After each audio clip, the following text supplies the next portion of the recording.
Hello everyone, my self करण। आज हम India के सबसे बड़े skill development training centre RVM CAD में वीएमसी मशीन की ऑपरेटिंग के बारे में समझेंगे। ये हमारी वीएमसी मशीन की सीरीज है ऑपरेटिंग की, जिसमें हम आज बात करेंगे वीएमसी मशीन के बारे में। वीएमसी मशीन में क्या क्या पार्ट्स होते हैं, कितनी एक्सिस होती हैं, कैसे ऑन होती है, कैसे ऑफ होती है, कंट्रोल पैनल के बारे में।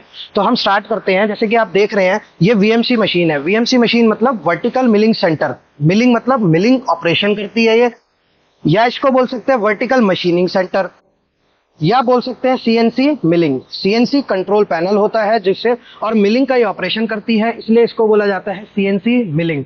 तो हम देखते हैं इस कंट्रोल पैनल को एक बार। ये कंट्रोल पैनल है फानुक सीरीज का। फानुक सीरीज कंपनी में, इंडस्ट्री में, मैकेनिकल इंडस्ट्री में बहुत ज्यादा कॉमन है, सबसे ज्यादा यूज होता है। ये हमारे पास है फानुक कंट्रोल। कोई भी मशीन को ऑन करना है, सबसे पहले उसकी एमसीबी आप उठाओगे, स्टेबलाइजर ऑन करोगे, रेगुलेटर स्विच दिया है आपका इसमें वीएमसी मशीन में, इसको ऑन करोगे। उसके बाद इस पैनल को ऑन करोगे। जैसे हमने इसको ऑलरेडी ऑन करके रखा है, फिर अब मशीन में सप्लाई आ गई। अब हम क्या करेंगे, इस पैनल को ऑन करेंगे। कंट्रोल पैनल को ऑन करने के लिए एक पावर ऑन पावर ऑफ का बटन दिया होता है। पावर ऑन करूंगा तो कंट्रोल पैनल ऑन हो जाएगा और यहाँ पे सॉफ्टवेयर लोड होना स्टार्ट हो जाएगा। जैसे अभी हमने देखा, कंट्रोल पैनल ऑन करा, कंट्रोल पैनल ऑन किया, सॉफ्टवेयर लोड हो गया। ये सारा दिखा रहा है मशीन की डिस्प्ले में कि कहाँ मशीन खड़ी है, absolute distance to go, machine की लिमिट, सब कुछ ये दिखा रहा है। और यहाँ पे क्या दिखा रहा है, इमरजेंसी। कभी भी कोई भी मशीन आप ऑन करते हो तो सबसे पहले इमरजेंसी लगी होती है, इमरजेंसी को ऑन करोगे। यहाँ पे ये इमरजेंसी स्विच दे रहा है। इस इमरजेंसी स्विच को एरो की डायरेक्शन में ट्विस्ट करोगे तो इमरजेंसी रिमूव हो जाएगी। इमरजेंसी रिमूव होने से क्या हुआ, सिस्टम जो मशीन में हाइड्रोलिक, न्यूमेट्रिक जो भी सिस्टम लगा हुआ वो ऑन हो जाएगा। बट ये अभी अलार्म दे रहा है, अलार्म दे रहा है। इसको हमें क्या करना है, हमेशा रीसेट। रीसेट करने के बाद अलार्म रिमूव हो जाएगा। अलार्म रिमूव करने के बाद, ये नॉर्मल प्रोसेस है, ये आपको हमेशा याद रखनी है। इमरजेंसी रिमूव करनी है और फिर रीसेट करना है। रीसेट करने के बाद अब हमारी मशीन आ गई वर्किंग कंडीशन में। सबसे पहले कोई भी मशीन पे काम कर रहे हो, ऑपरेटिंग समझना जरूरी है, इन बटन से फैमिलियर होना जरूरी है। इन बटन्स के बारे में आपको समझ आ जाएगा तो आप किसी भी मशीन पे काम कर लोगे। बेसिक प्रिंसिपल सबका सेम होता है। और किसी भी पैनल पे, कंट्रोल पैनल पे काम कर लोगे, चाहे वो फानुक हो, चाहे सीमेंस हो, चाहे हास हो, चाहे मजाक हो, चाहे मित्सुबिशी हो, आपको बेसिक कंसेप्ट क्लियर होना चाहिए। इन बटन्स के बारे में समझते हैं। ये डिस्प्ले है, ये कीपैड है और ये मैनुअल बटन्स है। मैनुअल बटन्स क्या काम करेंगे, मशीन को मैनुअली पहले ऑपरेट करके काम करना है। उसको रास्ता दिखा दिया कि इस पार्ट पे ऐसे ऐसे चलना है, और फिर प्रोग्राम की हेल्प से वो उस पार्ट को कंटिन्यू बैक टू बैक, जितनी बार आप पार्ट बनाना चाहते हो, साइकिल स्टार्ट दबा के आप उस पर काम कर सकते हो। फिर ये भी मैनुअल कीज है नीचे। जैसे अभी हमने देखा, इमरजेंसी रिमूव करी हमने, इसी को दबाने से इमरजेंसी लग जाती है। यहाँ देखो, इमरजेंसी का अलार्म आ गया। इमरजेंसी मतलब आप इसको यूज करके कभी भी कुछ भी एक्सीडेंट हो रहा है, मशीन गलत डायरेक्शन में जा रही है, इसको प्रेस करके मशीन को वहीं के वहीं रोक सकते हो आप। सब कुछ रुक जाएगा, स्पिंडल रुक जाएगा, फेड रुक जाएगी। अब इसको रिमूव करते हैं, एरो की डायरेक्शन में ट्विस्ट करेंगे, देन रीसेट। रीसेट करने से अलार्म चलेगा। अभी मैंने आपको बताया कि वीएमसी मशीन हमारी 3 एक्सिस पे काम करती है। 3 एक्सिस कौन कौन सी होती है, एक्स, वाई एंड जेड। अभी हम यहाँ मशीन पे देखेंगे कि एक्स एक्सिस कैसे ट्रेवल करती है, वाई एक्सिस कैसे ट्रेवल करती है और जेड एक्सिस कैसे ट्रेवल करती है। कभी भी आपको मशीन में मूवमेंट करवानी है एक्स वाई जेड में, तो आप सबसे पहले जाएंगे जॉग बटन में। Jog means jogging. जॉगिंग मतलब मशीन को ट्रेवल कराना आपने। जैसे ही आप यहाँ जॉग ऑन करोगे तो यहाँ स्क्रीन में भी दिखा देगा कि जॉग मोड ऑन हो चुका है। आप रेफरेंस प्रेस करोगे तो यहाँ पे रेफरेंस बटन आ जाएगा। जॉग प्रेस करोगे तो जॉग आ जाएगा, और यहाँ लाइट भी ब्लिंक हो जाएगी, जिससे आपको पता चल जाएगा कि मशीन किस मोड में काम कर रही है। अभी हमारे पास यहाँ पे पुश बटन दे रखे हैं। किसी मशीन में ऐसे रेगुलेटर टाइप दे रखा होता है, मोड सेलेक्टर, आप उससे भी यूज कर सकते हैं। सबसे पहले मशीन ऑन कर दिया आपने, इमरजेंसी रिमूव कर दी, रीसेट कर दिया। सबसे पहले फिर जाके करना आपने रेफरेंस। रेफरेंस का मतलब मशीन अपने होम पोजिशन पर पहुंच जाएगी, जो उसका रेस्ट पॉइंट है। जेड रेफरेंस प्रेस करा, जेड प्रेस करा, प्लस प्रेस करना है। यहाँ पे प्लस प्रेस करती वो अपने होम पे चली जाएगी। जेड ऑलरेडी 0 खड़ी है तो वो कहीं नहीं गई। अगर मैं इसको जॉग में जाके नीचे भी करता हूँ, जेड माइनस लेके आता हूँ, ये जेड माइनस आ गई। यहाँ देखते हैं, रेफरेंस दबाएंगे, जेड, रेफरेंस प्रेस किया, जेड प्रेस किया, जेड प्लस प्रेस किया यहाँ पे, तो वो अपने रेस्ट पोजीशन पर पहुंच गई जेड एक्सिस में। ऐसे ही सेम फिर हमने एक्स प्रेस करा, प्लस प्रेस करा, तो वो ऑलरेडी इसमें भी रेफरेंस में खड़ी है। इसको भी हम जॉग में मूवमेंट करके देखेंगे। जॉग प्रेस किया, माइनस प्लस प्रेस किया तो ये देखो प्लस की साइड चलने लगी। मशीन ऑन होने के बाद, इमरजेंसी हटाने के बाद, रीसेट करने के बाद आप रेफरेंस करेंगे। सबसे पहले मशीन को रेफरेंस बटन प्रेस किया, जेड प्रेस किया, प्लस प्रेस किया तो वो जेड में रेफरेंस हो जाएगी, अपने जीरो पे चली जाएगी। ऐसी सेम एक्स प्रेस किया, प्लस प्रेस किया तो एक्स में रेफरेंस हो गई। वाई प्रेस किया, प्लस प्रेस किया तो वाई में रेस्ट पोजीशन पे पहुंच गई। रेफरेंस बटन का काम ये होता है कि वो अपने डायरेक्ट होम पोजीशन पे जीरो जाके, वहीं जीरो जहां जीरो बना हुआ है वहां जाके रुकती है। एक बटन होता है इसमें jog. Jog means jogging movement, आप एक्सिस की मूवमेंट करा के देख सकते हैं।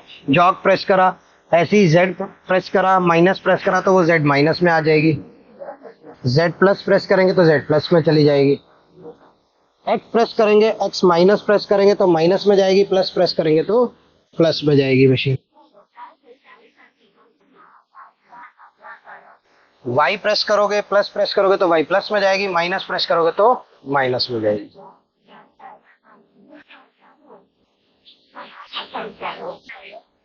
सेम वही प्रोसेस, रेफरेंस प्रेस करा, जेड प्रेस करा, प्लस प्रेस करा, जेड प्लस हो गई। एक्स प्रेस करा, प्लस प्रेस करा, एक्स में रेफरेंस हो गई। वाई प्रेस करा, प्लस प्रेस करा, वाई में रेफरेंस हो गई। जॉग बटन समझ में आया, रेफरेंस बटन समझ में आया। ऐसे ही हम एक यहाँ पे बटन होता है एमडीआई का। एमडीआई होता है मैनुअल डाटा इनपुट। मैनुअली काम जो आप यहाँ बटन की हेल्प से कर रहे हो वही आप डाटा की फॉर्म में डाल के उसको यूज करके आप काम कर सकते हो। एमडीआई प्रेस करा, प्रोग्राम बटन प्रेस करा, यहाँ पे जैसे मैंने लिख दिया M03 spindle rotation clockwise S2000, मतलब स्पीड जो चलेगी वो 2000 की चलेगी, आरपीएम रेवोल्यूशन पर minute, end of block, insert, cycle time. तो वहां 2000 की स्पीड में स्पिंडल चल जाएगा, स्पिंडल रोटेट करने लगेगा। आप पोजीशन में देख सकते हो, यहाँ पोजीशन में भी देख सकते हो वो 2000 चल रहा है। ऐसे ही यहाँ पे स्पिंडल को कंट्रोल करने के लिए एक स्विच दे रखा होता है। यहाँ देखो सिंबल बना हुआ है स्पिंडल का परसेंटेज में 100%, मतलब जो हमने प्रोग्राम में डाला है या जो भी हमने एमडीआई में डाला है, मैंने एमडीआई में डाला S2000 तो वो 100% चल रहा है अपनी 2000। अगर मैं इसको कर देता हूँ 50% पे तो वो कितना हो गया देखो 1000, 50% हो गया। अगर वापिस 100 पे कर देता हूँ तो वो कितना हो गया वापिस अपना 100%। 120 पे कर देता हूँ तो वापिस कितना हो गया 120%। 100 पे इसलिए रखते हैं क्योंकि एट द एंड हमने काम करना है प्रोग्राम से। एट द एंड हमने किससे काम करना है? प्रोग्राम से। जो हमने प्रोग्राम में डाला है वही हमारा आउटपुट आना चाहिए। अभी मशीन को रोकना है, मैंने रीसेट प्रेस कर दिया। रीसेट प्रेस करने से क्या हुआ? डाटा लॉस नहीं होगा, सिर्फ मशीन अपनी वर्किंग भूल जाएगी। जैसे हम फोन में रीसेट करते हैं तो फोन का डाटा लॉस हो जाता है, इसका डाटा लॉस नहीं होता। मशीन अपनी लास्ट वर्किंग भूल जाती है कि वो क्या कर रही थी। जैसे स्पिंडल चला रही थी तो स्पिंडल रुक गया। ऐसी एमडीआई में आप कुछ भी कर सकते हो, रेफरेंस भी कर सकते हो। एमडीआई में जाके मैंने लिखा, जैसे अभी मैं जॉग में इसको जेड को नीचे ले आता हूँ, जेड को नीचे ले आया, एमडीआई पे गया, प्रोग्राम प्रेस किया। एमडीआई में मैं ये लिख सकता हूँ G91 मतलब इंक्रीमेंटल, G28 मीन्स रेफरेंस होना है, कौन सी एक्सिस में होना है? जेड एक्सिस में। जैसे ही मैं साइकिल स्टार्ट करूंगा तो वो अपने होम पोजीशन पे चली जाएगी। यही हमने किससे करा? रेफरेंस बटन से करा। यही चीज हमने किससे करी? एमडीआई में जाके। MDI means manual data input. हमने प्रोग्राम में जाके इनपुट करा दिया, वो वर्किंग करने लगा। यही हम एमडीआई में सारे काम कर सकते हैं जो भी हम मैनुअली काम कर सकते हैं। जैसे हम एमडीआई में टूल चेंज कर सकते हैं। एमडीआई में मैंने लिखा M06 M10 end of block insert. M06 means tool change, sorry T10। जो टूल कॉल करना है वो कौन सा करना है? 10 नंबर। और साइकिल स्टार्ट, मशीन क्या करेगी? 10 नंबर टूल को लेके आगे लाके लगा देगी। अभी यहाँ टूल नहीं आया क्योंकि वो हमारी पॉकेट ब्लैंक थी। इससे क्या होगा? जो 5 नंबर पॉकेट में होगा वो टूल आ जाएगा। ये काम कर सकते हैं एमडीआई में। और कूलेंट ऑन करना है, कूलेंट ऑन कर सकते हैं एमडीआई में। स्पिंडल रोटेट करना है, रेफरेंस करना है, कुछ भी आप एमडीआई में कर सकते हैं। तो स्टूडेंट्स, इस वीडियो में इतना ही। ऐसे ही हमारी वीएमसी ऑपरेटिंग सीरीज के और पार्ट्स अपलोड होंगे जिसमें और बटन्स के बारे में बताया जाएगा, प्रोग्रामिंग से रिलेटेड बताया जाएगा, सेटिंग्स से रिलेटेड बताया जाएगा, stay tuned for more updates. और भी आपकी कोई क्वेरीज हैं, कुछ डाउट्स हैं, कुछ पूछना है सीएनसी के बारे में, वीएमसी के बारे में, तो हमारे नीचे नंबर फ्लैश होते हैं आरवीएम कैड के, आप उन पे कॉल करके अपने इंक्वायरी कर सकते हैं। Thank you for watching.